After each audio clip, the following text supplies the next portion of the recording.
C'est une marée humaine des forces vives de Pointe-Noire qui s'est rassemblée dès les premières heures de la matinée ce samedi sur l'esplanade de l'aéroport international Antonio Agostinho Neto à l'occasion de l'arrivée du président de la République, Denis Sassou Nguesso.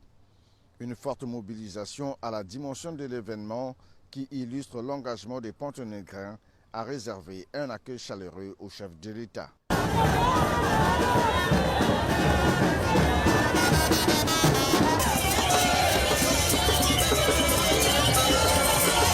C'est à 12h30 que le Falcon présidentiel s'immobilise sur le tarmac de l'aéroport international Agostinho Neto. Accompagné de son épouse, le chef de l'État est reçu à sa descente d'avion par le préfet du département de Pointe-Noire, Alexandre Honoré Paka. Après exécution de l'hymne national, le passage des troupes en revue et la salutation des corps constitués, le cortège présidentiel s'ébranle en direction de la résidence du chef de l'État. Une procession qui rime avec la démonstration de puissance sur les artères de la ville océane, témoignant ainsi l'attachement des Pontenégrins à l'œuvre de paix, d'unité nationale et de développement du pays, entreprise par le chef de l'État, Denis Sassou Nguesso. Le séjour du chef de l'État à Pointe-Noire sera marqué, entre autres, par la pose de la première pierre de construction de la deuxième raffinerie du Congo, ainsi que celle de l'extension de la centrale thermique à gaz de Njeno. Après un bain de foule impressionnant qui est l'incontestable preuve de l'attachement du peuple de Pointe-Noire et du Kwilu au président Denis Sassou Nguesso, le chef de l'État a eu une rencontre citoyenne avec les cadres, les ressortissants du Kwilu et de Pointe-Noire et les notables samedi 20 février. Prenant la parole, le préfet de Pointe-Noire, Alexandre Honoré Paka, a réitéré la profonde expression de leur hommage au président Denis Sassou Nguesso tout en lui souhaitant une cordiale bienvenue. Comment ne pas rompre le silence devant les populations déterminées, engagées et rangées derrière la constance et le leadership qui caractérisent leur président charismatique, incomparable, inégalable et incontestable. La confiance que les populations des départements de Pointe-Noire et du Kwilu accordent à votre égard ne se définit pas, elle se vit et se constate. Au nom des ressortissants de Pointe-Noire et du Kwilu, le ministre Anatole Koliné-Makosso a remercié le président pour avoir accédé aux vœux de ses compatriotes en acceptant de faire acte de candidature à la présidentielle du 21 mars 2021. Il est donc de leur devoir de livrer avec lui la bataille en lui témoignant de tout leur soutien, a-t-il dit. Ce soutien que nous voulons indéfectible n'est pas que physique. À l'image de cette mobilisation populaire qui vous a accueilli à votre arrivée et qui a pris les allures de l'entrée de Jules César à Rome. Ce soutien sera politique, c'est-à-dire électoral, parce que notre défi est de transformer l'essai d'aujourd'hui en un vote utile. Mais ce soutien est aussi logistique et financier. À ce sujet, nous avons décidé de vous accompagner tout au long de la campagne qui commence certainement le 5 mars et qui se poursuivra jusqu'au 19 mars. Les ressortissants de Pointe-Noire et du Kwilu ont innové en ouvrant un compte dans une banque de la place au nom de Denis Sassou Nguesso. Mais le montant de la ressource n'a pas été divulgué, le secret bancaire oblige. Répondant aux propos aimables prononcés à son endroit, le président de la République a reconnu le caractère exceptionnel de l'accueil qui lui a été chaleureusement réservé et a demandé à ses populations de tirer les enseignements de ce qui s'était passé en 2015 et en 2016. Merci pour cet accueil exceptionnel. Cette année, au mois de mars prochain, il y aura l'élection présidentielle. Oui, tous. Le président, comme le simple citoyen, ce n'est pas seulement dans le Kwilu à Pointe-Noire, tous. Nous allons tirer les enseignements, tous les enseignements de ce qui s'est passé en 2015 et 2016.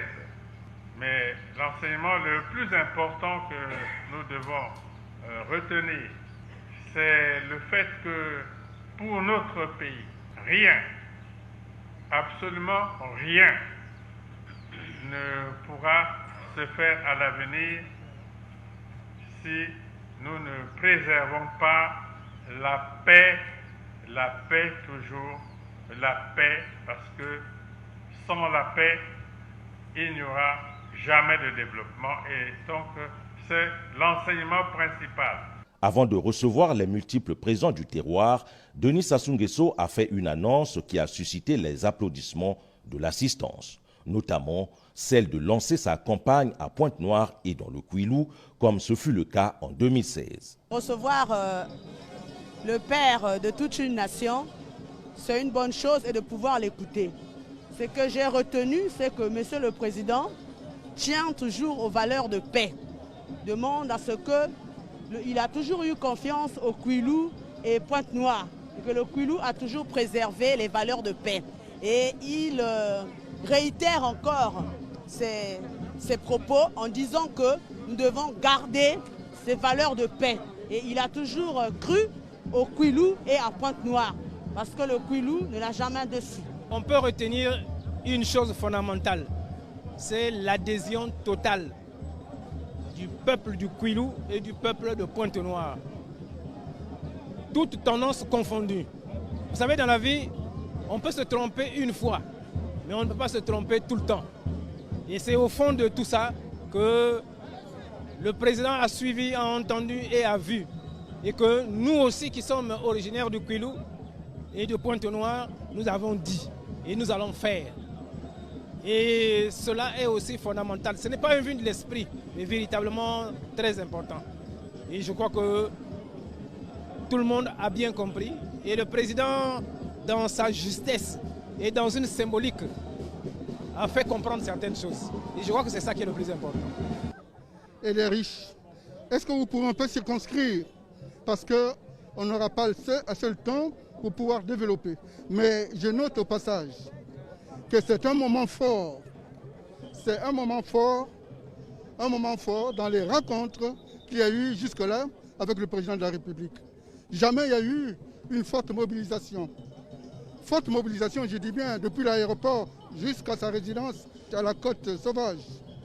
Comme un seul homme, le peuple du Kouilou, le peuple de Pointe-Noire a marché pour soutenir le président de la République, qui est le seul candidat que l'on peut soutenir.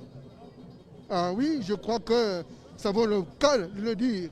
Le président a montré de son vrai visage, de candidat, de fils de ce pays. Regardez la force, la reconnaissance qu'il donne aux institutions traditionnelles. Il l'a dit, il n'y a pas, quand un chef traditionnel a dit oui, il a dit oui. Il ne peut pas le retirer. Mais rien que ça, avouons que c'est vraiment pathétique. Samedi 20 février 2021, sans répit, le président de la République s'est entretenu avec une délégation de la Dynamique 2021 conduite par son président Patrice Michel Paka. Devenu un effet de mode, les responsables de la Dynamique 2021 sont venus remettre à main propre leur contribution financière au président Denis Sassou Nguesso. Un geste aussi modeste soit-il est toujours reçu avec une grande émotion. Mais pourquoi avoir créé Dynamique 2021 et pourquoi faire? Par rapport aux résultats de 2016, voilà comment nous avons créé notre dynamique. Cette fois-ci, nous nous sommes organisés pour rentrer sur le terrain. Nous avons fait une quête entre nous lors de notre sortie officielle et nous avons aussi remis la quête au président de la République. Nous allons faire autrement. Ce n'est pas seulement des paroles en l'air, non. Parce qu'on nous jugera au résultat. Le président était surpris et content de voir des jeunes, comme on a su le dire, qu'on est révoltés, et il a adhéré à notre vision. Dynamique 2021 est donc une plateforme de mobilisation déterminée à accompagner le candidat Denis Sassou Nguesso jusqu'à la victoire. C'est un pari pris. En 2023, sur le site de la zone économique spéciale de Pointe-Noire, débutera l'exploitation de la raffinerie Atlantique Pétrochimie SA avec une capacité comprise entre 2 500 000 et 5 millions de tonnes par an. En attendant cette échéance, la première pierre de cette raffinerie a été posée par le président de la République ce dimanche 21 février au cours d'une cérémonie riche en allocutions. Malgré la dureté des temps, les efforts de maillage du territoire national en infrastructures se poursuivent avec comme corollaire la création d'emplois, s'est réjoui Jean-François Kondo, député maire de la ville de Pointe-Noire. Fruit de l'amitié sino-congolaise, le projet de construction d'une deuxième raffinerie à Pointe-Noire obéit aux défis environnementaux et sociaux, a indiqué Li Yanghang, PDG du groupe Beijing. Justifiant le choix porté sur le Congo, ce dernier a noté que le pays affiche tous les gages d'attractivité pour les investissements lourds dans l'un et la paix. De son côté, Jean-Marc Tchister-Tchikaya a déclaré que la construction de la raffinerie Atlantique Pétrochimie SA est l'un des projets emblématiques de Denis Sassou Nguesso. Cette construction est aussi un impératif au regard des exigences sans cesse exprimées par les populations dans la fourniture ininterrompue des produits pétroliers finis, a ajouté le ministre des Hydrocarbures. Grâce à ces unités, la raffinerie produira de l'essence automobile et d'aviation, du gaz de pétrole liquéfié, du gazole, des lubrifiants, du bitume, du pétrole lampant et d'autres produits qui seront disponibles en complément des produits de la Congolaise de raffinage. L'exportation, en dehors du pétrole brut, des produits pétroliers finis et à terme, des produits pétrochimiques vers les marchés sous-régionaux et internationaux, synonyme d'un gain de devises. La mise en œuvre de la politique du contenu local par la formation et l'utilisation des Congolaises et Congolais au sein de la nouvelle raffinerie ainsi que le transfert des compétences et la création de plus de 5 000 emplois directs et indirects. Tout en félicitant le président directeur général du groupe Beijing, je demande aux équipes de travailler sans relâche afin de respecter les délais de construction. L'autre première pierre se rapporte à l'extension de la centrale thermique à gaz de Ndjeno. Cette extension marque la renaissance de cette centrale mise en service en 2002 et arrêtée en 2013 pour des raisons techniques. Grâce au partenariat avec la Turquie, de nouvelles perspectives s'ouvrent. L'installation de ces nouveaux opérateurs entraînera une augmentation de la production d'électricité, mettant notre pays en situation de dégager à court terme des porteurs excédents pour lesquels il va falloir trouver des débouchés à l'exportation, en pratiquant la vérité des prix, ce qui contribuera à baisser la forte subvention indirecte que l'État consent au secteur à travers le mécanisme de la sécurisation. Avec cette tendance à la hausse du nombre de producteurs indépendants de l'électricité, il est impérieux d'engager l'axe de la réforme sectorielle visant à éliminer toute discrimination quant à l'accès au réseau de transport d'électricité, de sorte que tous les producteurs indépendants puissent librement transiter sur le réseau, moyennant un coût, leur flux d'énergie vers leurs clients intérieurs et extérieurs. L'autre temps fort de cette cérémonie a été l'exécution d'un rituel traditionnel par les sages et notables de Pointe-Noire.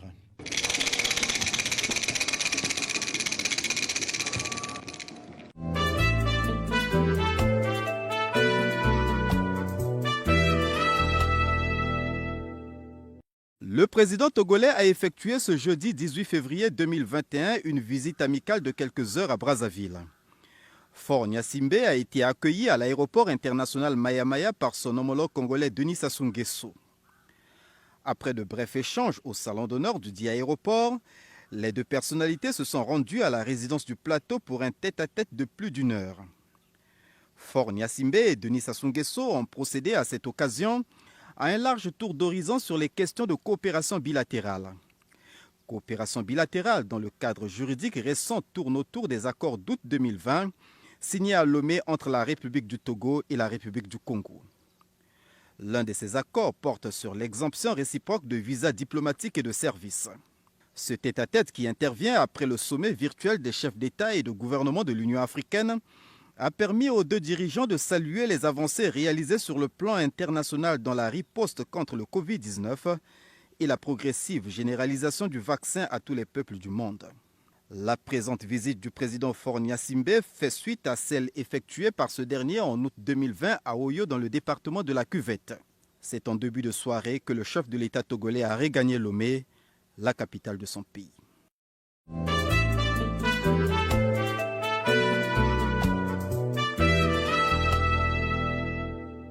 La diplomatie sportive au Congo est une réalité indéniable. Pour preuve, la Fédération internationale de football, association FIFA en sigle, ouvre son premier siège sous-régional en Afrique à Brazzaville.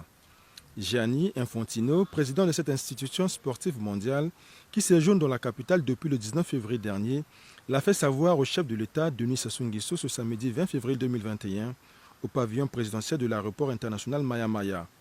Pour le patron de la FIFA, l'ambition de son institution est de faire de telle sorte qu'à travers le football, l'Afrique se réunisse. C'est l'intérêt envers Brazzaville et le Congo tout particulier parce qu'en fait aujourd'hui on va inaugurer notre bureau régional, le bureau régional de la FIFA pour toute l'Afrique centrale.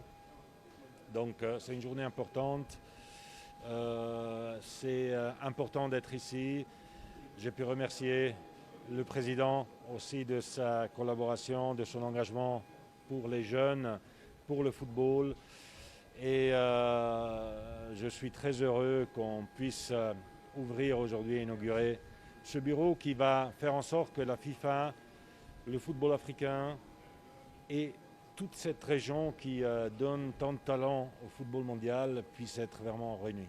Lors de leur bref entretien, le président de la République a souligné l'intérêt pour la FIFA de soutenir le championnat africain des nations CHAN à l'instar de la dernière édition qui s'est déroulée au Cameroun.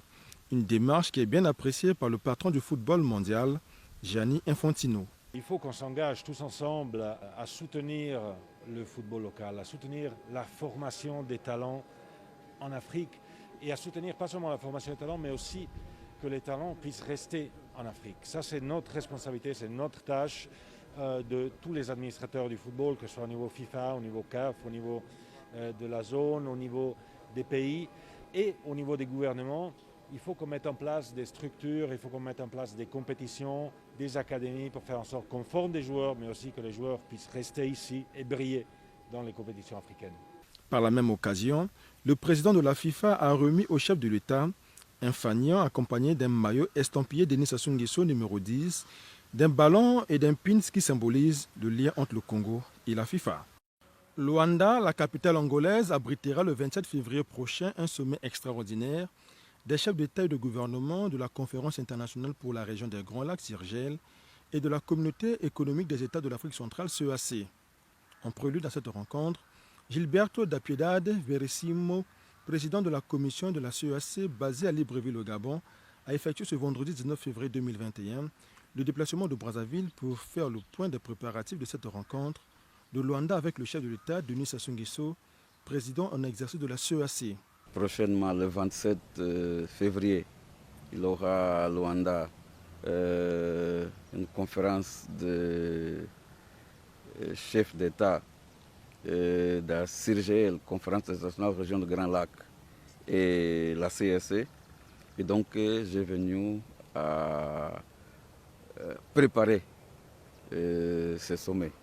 Donc, il y a des décisions qui ont été prises le 29 janvier. J'ai venu à faire un compte rendu de ce qu'on avait fait en préparation de la réunion de Luanda du 27 février. La situation politique et sécuritaire en République centrafricaine est l'un des points à l'ordre du jour de ces assises. La réunion du 27 février va être sur la République centrafricaine. Et donc, il y a une situation sécuritaire, une situation politique. Et les chefs d'État vont prendre des décisions par rapport à ça. Donc, la commission de la CSC va mettre en œuvre ce que les chefs d'État prendre comme décision. Le 29 janvier dernier, toujours à Luanda en Angola, lors du mini-sommet extraordinaire de la CIRGEL et de la CEAC, les chefs d'État et de gouvernement appelaient les acteurs politiques centrafricains à privilégier le dialogue comme moyen de règlement du différend centrafricain.